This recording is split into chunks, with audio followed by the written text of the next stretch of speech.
Welcome to the Camacho podcast. I'm here with Mr. Derek Morgan. Derek, tell us about yourself. What's your name? What do you do? Why do you do it? All right, man. Thanks for having me. Hey, I'm Derek Morgan, certified personal trainer, certified health coach, master's in exercise science, nutrition, and wellness. For the last year, I've been working with a wellness clinic. I have a fitness platform called Fit Over 50. I am in my 50s. That's all I'll say. And I'm also a type 1 diabetic, and that was a COVID event. Really? So you became a type 1 Yeah. during COVID? Yeah, no prior history, no warning signs, anything like that. Not a lot of family history. I have a cousin, but other than that, really no warning. Within weeks of COVID, started noticing symptoms. Didn't know what they were. Kind of ignored them for a while, but it just progressed, and eventually, I found myself losing weight. I had dry skin. My vision changed. Thirsty all the time, all the telltale signs of high blood sugars, basically. By the time I got to the doctor, I was a walking zombie. My A1C, if you're familiar with that, was over twice what would have been considered normal or in range, which means I was headed towards an emergency event. I just didn't know it. So my A1C was over 13.4 at that point. What's a typical A1C? When you get over 5.6, they call you pre-diabetic. Oh, So, wow. And blood sugars in the 400 range, which is really high. Mm-hmm. I felt horrible. I knew something was wrong. I was kind of blaming it like maybe long COVID, or I don't know. I made all kinds of excuses in my head, but by the time I got to the doctor, he was like pretty alarmed. Immediately sent me to an endocrinologist. They did some tests, and they're like, yeah, you have antibodies. Type 1 is misunderstood a lot. People would say, oh, you can't have type 1. You're so healthy. Because I ate pretty well, and I trained, and I stayed in pretty good shape for my age. But it's an autoimmune disease, and when your immune system attacks your body, it's got nothing to do with, how much you train or any of that. So they confirmed, yeah, you've got antibodies. Your immune system's attacking your body. So the way that works is it ends up shutting down the beta cells in your pancreas that make insulin.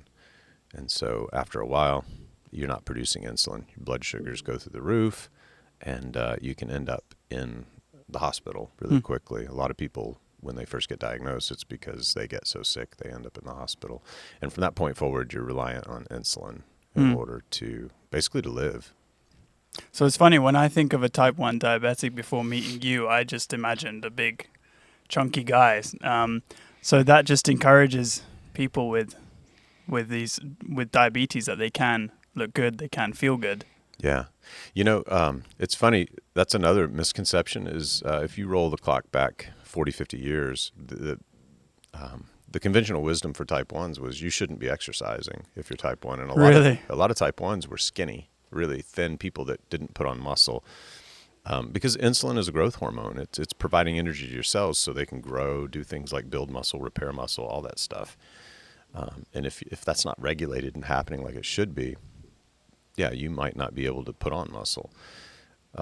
Type 2, the way that works is sort of the same end result with an opposite underlying problem. So with type 2 diabetes, typically what's going to happen is, your body's going to become insulin resistant. So insulin is like a key. It carries the glucose to the cell, and the cell has a receptor to receive the insulin and then get the glucose that you need to do all the repair and building functions within the cells.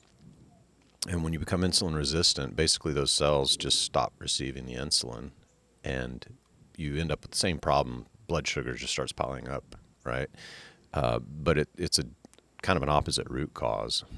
Your pancreas, in fact, usually is functioning fine. It'll be working like a champ, producing more insulin because it sees that you've got a lot of blood sugar going on, and it's your kidneys jump in, try to filter that out. And that's why a lot of times with unmanaged diabetes, you'll see people end up with kidney problems, which then translates to other issues, eventually heart problems, etc. And what is managed diabetes? What does that look like? That's a great question. And that's really the key.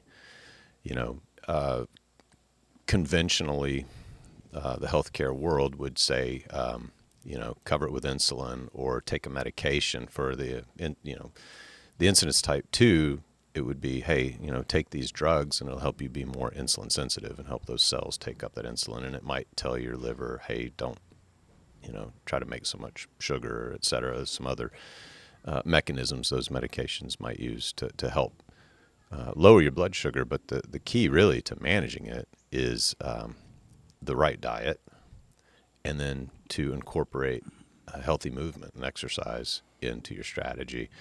And if you do those two things, if you can do that, you can manage your blood sugar. And if you manage your blood sugar, you're going to mitigate all the complications that come with diabetes, whether it's type 1 or type 2.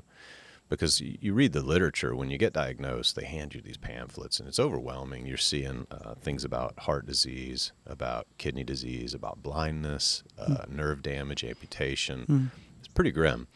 And I've known people with family members, and I've met people who have experienced, for example, the nerve damage that eventually results in amputations from unmanaged blood sugar. But it's not the diabetes, it's the unmanaged diabetes that's causing those secondary problems. And if you mitigate the blood sugar issue, you mitigate the complications. So that's the key. Did you educate yourself on how to manage it then once you got diagnosed, or what happened? Yeah. So I remember when I was talking to the nurses and the doctors that first got diagnosed, they're overwhelming, and they were nice. They were all really nice. But it's just an overwhelming experience, and you're trying to take everything in real time. And in my oversimplistic mind, I zeroed in on a phrase about counting carbs. One of the nutritionists was like, when you're going to calculate how much insulin you need before or after meals, et cetera, you've got to count those carbs. And being in sports where I had to make weight, even as an adult, I'd boxed amateur, I knew, hey, I can do that. And so my immediate response is, I just won't eat carbs, and then I won't need to take insulin.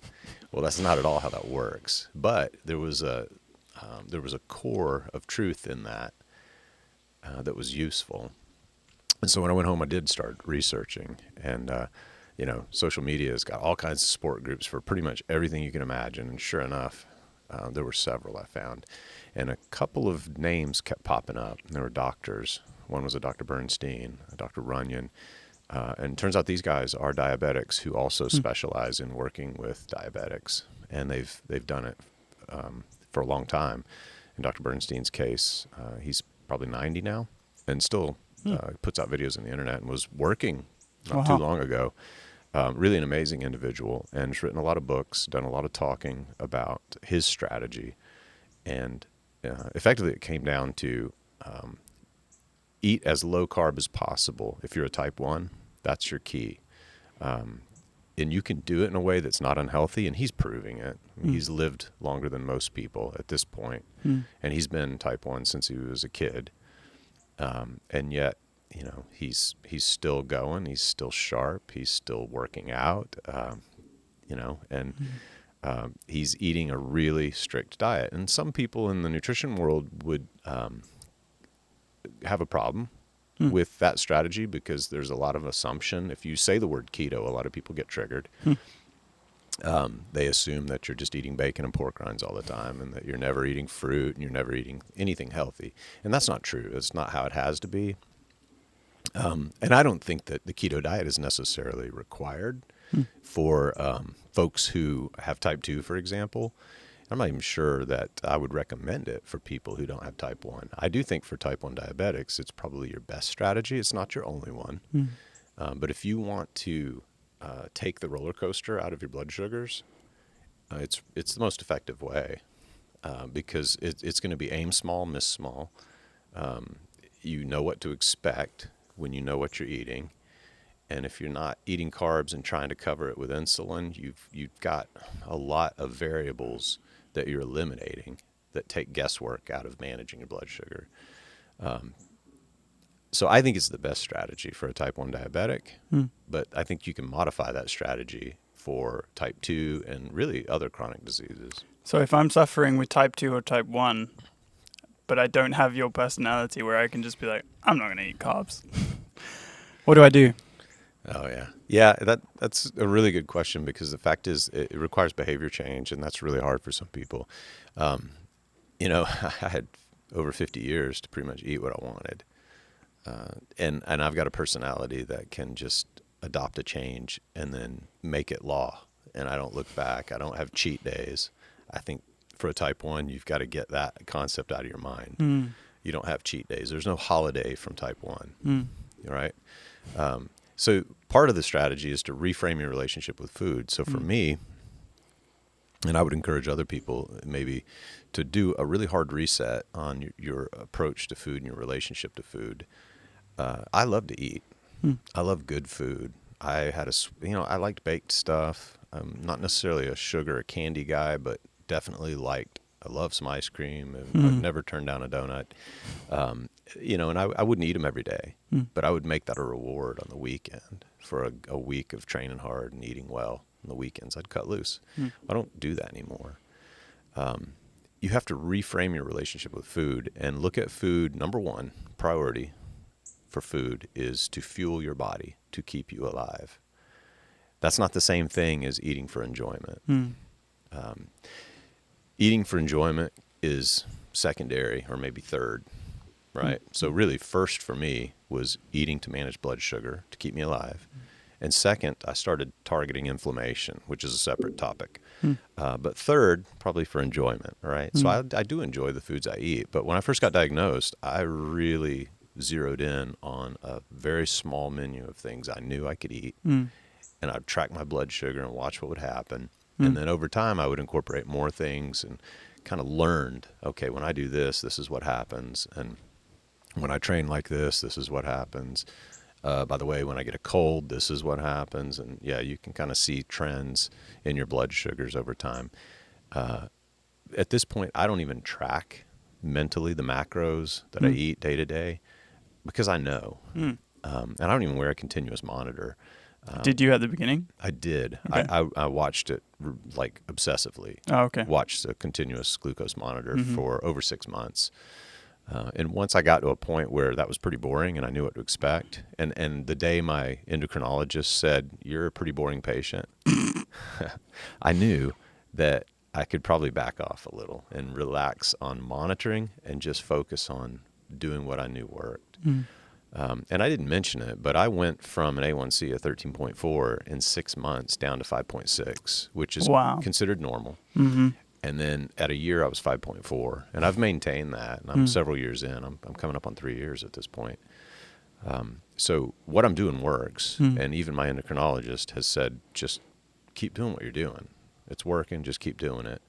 And you're on no medication? Not any medication other than I do insulin once in the morning. So because obviously my pancreas got pretty much shut down by my immune system, I'll do one injection of insulin, and that's also pretty unheard of. Yeah. Most people are going to be covering their meals, or they're wearing a pump that's covering their really? meals. Yeah.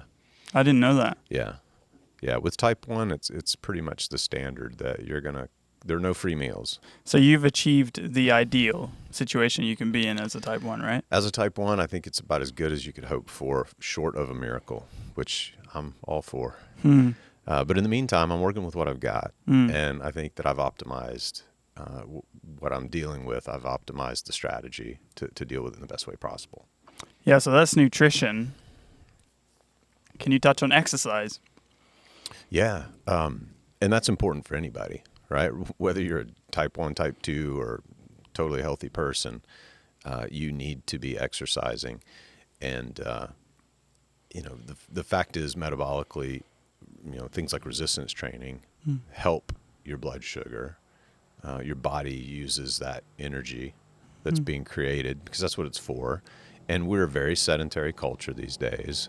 They say people who sit for 8 hours a day, and that's really not that hard to do. If you have a desk job or you spend a lot of time in your car, and it's not hard to hit 8 hours. But the science around that says that if you're doing that, you're at the same risk of all-cause mortality as somebody who smokes all the time, like not a chain smoker, but a pack-a-day smoker. Puts you in about the same risk category. That's alarming because our culture is becoming increasingly more sedentary. The good news is you could actually continue to do that and add an hour and a half of exercise into your day, and it would mitigate that complication. It would mitigate the effects of sitting for 8 hours. But most of us don't do that. How many people really exercise for 90 minutes a day? The even better news is if you get out of your seat and move around, you don't have to exercise for 90 minutes a day. In fact, I've never exercised for an hour and a half a day. My workouts are typically more in the range of 35 to 50 minutes. That's kind of the sweet spot. And there's some science around that too as you get older. Oh, really? Yeah, especially with like intense exercise, vigorous exercise. There's really a sweet spot. You don't want to overdo it because it can actually become counterproductive for several reasons. But the whole recovery part is important as well. So, training hard every single day when you're young is something a lot of people can get away with. When you get to your middle years and later, you're not going to get away with that. You're going to eventually break down. So I think we should explore deeper on that. If I'm in my midlife, what would be the best approach to exercise and keeping it consistent and not breaking my body down? And is group exercise something beneficial? Is that personality based? Why should I come to you for coaching? Maybe we could explore a bit of coaching if we can touch on all those topics. Okay. Okay. Yeah. Gosh, there's a lot in there we could unpack. So let's start with group exercise. I think for some people that is the best way. A lot of people, when they go into life change, when they're trying to make a healthy change, no matter what it is, a lot of people go straight to, I need accountability. And that can be true. I'm not against accountability, but I think a more powerful motivator is encouragement. And I like the idea of group exercise because when you get into a community and you create relationships and connections, it's more encouraging than accountability. There's both. But I really like the idea of encouragement. And the same thing with coaching. When I coach somebody, I want them to be accountable to the things that we talk about and the objectives we set, et cetera. But more than anything, I want them to take encouragement away every time we interact, that they walk away feeling encouraged and feeling like, yeah, I can do this. So it's a carrot versus a stick. And I think that's just a much more powerful motivation. And I think it creates something that's more sustainable. But the truth is habits and forming habits are going to be easier for some folks than others. And there's a whole science to that. And no, I haven't mastered it. I'm still learning. I'm one of those weird, rare folks that can just make a change and stick to it, like I said earlier, and never look back. But I recognize that that's not most people. And so I don't necessarily expect that out of the people that I work with and the people that are in our community. So let's explore the middle-aged as well. The exercise is a specific way to do exercise once you hit a certain age. I don't know what that age would be, but you're an expert in that, it seems. Well, I've learned a lot of it the hard way. So I grew up in the gym. I was a gym rat from the 80s on. In the 1980s, they did everything wrong in the gym, just terrible things to your body. Behind the neck shoulder press and just things that would impinge your shoulder, hurt your lower back, just terrible, terrible stuff in the gym. And everybody was doing it. Learned a lot since then.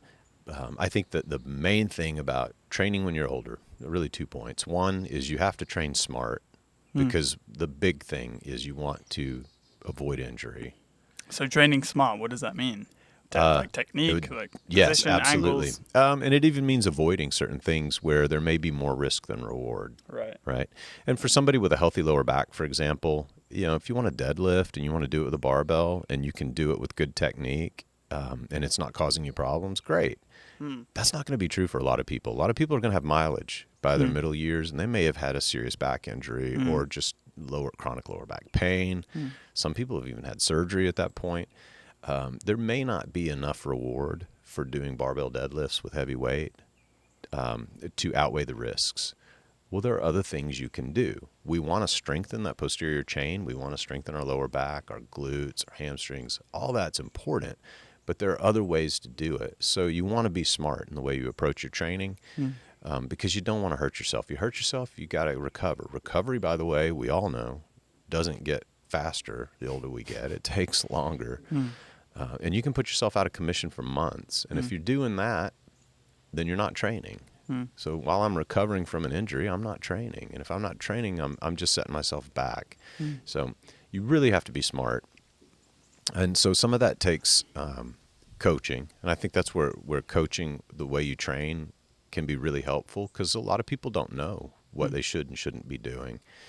And I think that's also where, being in a group can also be helpful, because you can pick up on a lot really quickly. You can also focus on doing exercises that are going to encourage functional mobility. That's another really important thing as we get older. The fact is, a lot of people, as they get older, are at higher risk for falls. The reason they're at risk for falls is because they've lost muscle mass and they've lost balance. And so a functional approach to exercise, and by functional we mean doing movements that either facilitate or mirror real life movement. Okay. So doing So those. it's not just leg extensions 24/7. It's No. things that I would actually use. Yeah. So rather than sitting down on a machine and doing a leg extension, you might take a kettlebell and do a sumo squat to a high pull, or you might even do. What does that mean? A I don't know dumbbell. what a sumo squat is. I don't know what a high pull is. So a wide stance, weight down on the floor, you're picking it up and then transferring that weight from below you to up around your head level. So that could be like replicating lifting up my kid. Exactly. Right? And as we get older, your grandkids, right? I want to be able to play with the grandkids one day and carry them around and pick them up and just be active and not be worried about what I can't do because I've got mobility challenges. Yeah. Right. And that's a lot of people. Yeah. And it doesn't have to be that way. And this is where the big picture, you really want to start focusing as we get older on health span, right? So, I mean, the world can keep you alive for a long time now. Science can do all kinds of things to keep you alive, but what kind of quality are you talking about of being alive? I want to be more focused on being healthy and let the how long I'm going to be around here just sort of take care of itself. So as long as I'm going to be around, I want to be as healthy as I can, to be as effective as I can, and be as engaged in the things that I can. So like not be on 10 different medications, a zombie in bed, you don't know where you are because you're on this medication with that side effects, blah, blah, blah. And not focusing on, oh man, if I lift up my grandchild right now, I'm going to pull my back like I did last time, right? You know that you can do that because you've done that movement with that weight multiple times this week. You feel it's sore. It might be. Thanks, Derek. Yeah, man. It might even be as basic as just a box squat. Learning how to get. What's a box squat? It's mirroring just getting up out of a chair without having to use your hands to help. And it's like so many of us get to that on a box. point. Yeah, we get older. Yeah, we get older. We don't even realize the things we do to compensate for weaknesses. Oh. And so you'll see people, I put a test out on the internet and I got so much feedback about it. I just said, hey, watch what I did. And then I asked, did you catch that? Because I used my hand to help myself get up out of the chair. I said, let's do that again, but no hands. And I challenged people, think about that. Are you at the point where you feel like you need to use your hands to help your legs just stand you up from a sitting position? That's a sign that you've let your legs get really atrophied and lose strength. And the other problem with that is you're going to lose balance as you lose that muscle. And then you're going to lose bone density too. Because, and here's something that people don't think about, is when we build our muscle, we're stressing it. When we stress that muscle, we're actually stressing our bones. And when we stress our bones, they adapt like our muscles. They become stronger because a lot of times older folks, when they fall, they break a bone. Right. So this is an interesting statistic, and I've seen this. Most women over 50 don't know that they have osteoporosis. What's that? that's a severe deterioration of your bone density and bone strength. And 20% of women over 50 have it, and they don't know it until they've fallen and broken something. And it's very avoidable, and that's one of the reasons why it's so important. And there's a stigma still probably for some women about lifting weights, or maybe just a fear or a hesitancy to get into it. Maybe because they're afraid they're going to end up looking like, a bodybuilder or something. Like you. Or I'm not a bodybuilder. Or maybe they just feel intimidated. They walk into the weight room. And that's another reason that group exercise can be so helpful, and to have even a coach to walk you through some things and help put programs together, because it is so important. So I'm getting the impression that there's a lot There is a going lot on in your head, and there's a lot I can do to improve my health. Is there anything you can provide to help me from the comfort of my home? Yeah. So the Fit Over 50 platform has a lot of resources around exercise, around nutrition, recovery and rest. So in recovery and rest, we talk a lot about the importance of sleep and not overtraining, how to improve your sleep, for example. Under exercise, I have a full 6-week program. I have video demonstrations of different types of exercises. So if I give you a workout in there and you're like, what does that move mean? What's a gorilla row? There's a video, it'll show you. I have summary workout videos. So if you kind of know what you're doing and you just want to get to the chase and see what the workout is, I'll give you the quick rundown and you can go do it. And then I have full follow along videos where, if you want to follow me for half an hour and go through a complete workout, I'll do that too. So that is under the exercise section with some other resources with a little bit of science about exercise. And then on the nutrition side, we've just got a real deep dive on the principles of eating healthy, but also eating to manage inflammation, to lower inflammation, and some detailed information about different macronutrients and why they're important. We talk a lot about protein, estimating your calorie requirements and setting targets around that to see if you're getting what you need. Side note about protein is that's one of those things that sometimes, especially when people start dieting, they'll sacrifice protein, and that is a non-negotiable in our diet. Your body needs a certain amount of protein, and that's not going to change. If you cut calories and you cut protein, you're really doing yourself more harm than good. So understanding your protein requirements, especially if you're going to be incorporating exercise like resistance training into your strategy, you need to make sure you're getting adequate quality protein. And there's a lot of nuance within that because there are different types of protein. You've got animal protein, you've got dairy protein, you've got plant protein, you've got essential and non-essential amino acids. And so understanding how all that works, I've done all that homework. I can just cut to the chase and tell you, but if you really want to nerd out on it, it's in there. The other stuff in there is more community chat. There's some different chat groups with different topics. So we've got, nutrition research, articles that pop up that are relevant that I'll talk about. Sometimes I'll break them down. Sometimes I'll just put them out there to be read. Same thing with exercise science. There's a section that's just devoted to sharing food tips and hacks and recipes and quick things you can make that taste really good or things that are a little more involved.